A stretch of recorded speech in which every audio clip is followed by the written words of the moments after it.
Hello అండి, welcome to my channel. So ఈరోజు topic వచ్చేసి డిమాండ్. అసలు డిమాండ్ అంటే ఏంటో ఈరోజు మనం తెలుసుకుందామండి. చాలా ఈజీ వేలో అయితే చెప్పేస్తాను, చాలా ఈజీగా అయితే అర్థమైపోద్ది. సో ఫస్ట్ మనం డిమాండ్ అంటే ఏంటో చూద్దాం. Price is increased, demand will be decreased, and price is decreased, demand will be increased. So ఎప్పుడైతే ప్రైస్ అనేది ఇంక్రీజింగ్లో ఉంటుందో డిమాండ్ అనేది డిక్రీజింగ్లో ఉంటుంది. ఎప్పుడైతే ప్రైస్ అనేది డిక్రీజింగ్లో ఉంటుందో డిమాండ్ అనేది ఇంక్రీజింగ్లో ఉంటుంది.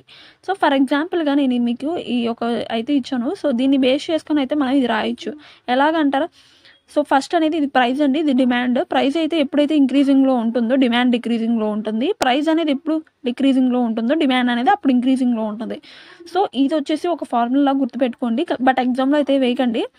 సో ఇదైతే most important. And next, willingness plus capacity equal to demand.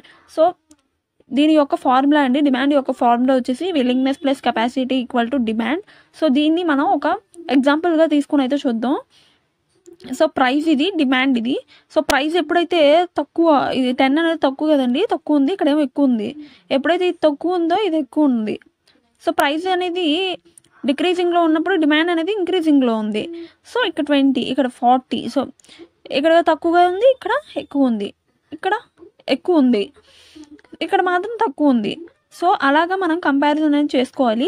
So ఓవరాల్గా చూసుకున్నట్టయితే ఓన్లీ వన్ థింగ్ ఒక్కటి గుర్తుపెట్టుకుంటే చాలు.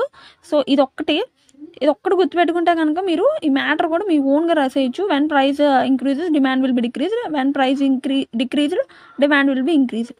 సో ఇది వచ్చేసి ఫార్ములా, ఇది వచ్చేసి ఎగ్జాంపుల్ కింద రాయింది. సో ఓవరాల్గా డిమాండ్ గురించి అయితే తెలుసుకున్నాం కదా. సో మీకు కానీ వీడియో నచ్చినట్టయితే నా ఛానల్ని సబ్స్క్రైబ్ చేసుకోండి. Thank you.